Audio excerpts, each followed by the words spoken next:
Mr. President, Marilyn Monroe. It's probably one of the most famous renditions of Happy Birthday, and definitely one of the sexiest. When Marilyn Monroe was introduced by Peter Lawford on the stage of Madison Square Garden on May 19, 1962, the audience immediately roared its approval.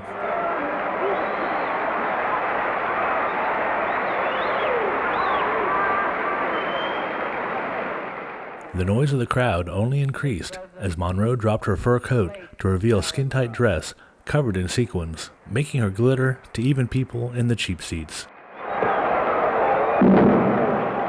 But what made the spectacle even more eyebrow-raising were the rumors flying around at the time that President Kennedy and Monroe were engaged in a tumultuous affair. Happy birthday, Mr. President.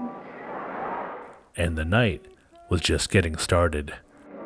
To you. Both the president and Monroe would be attending an after-party at a swanky Manhattan apartment, and who knows what would happen there.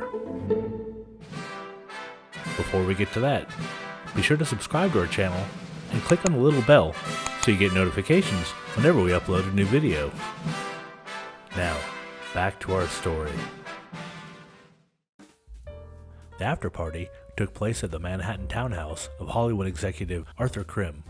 Tagging along was the official White House photographer Cecil Stoughton, who preserved the evening for history with these pictures.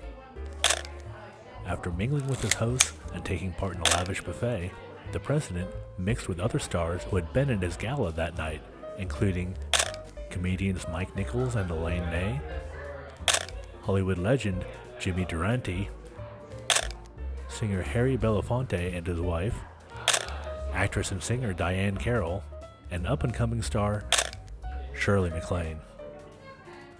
But it was the entrance of Monroe who captured everyone's attention at the party, still clad in her form-fitting dress from her evening's performance. The guests were then treated to an impromptu jazz concert.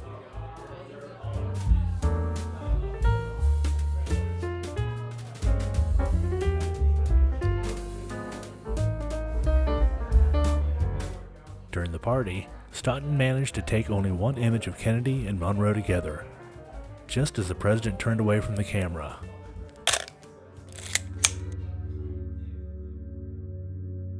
Even though we can't see the president, it remains a haunting picture, for it captures Monroe with the other Kennedy brother, Bobby, then Attorney General, to her right.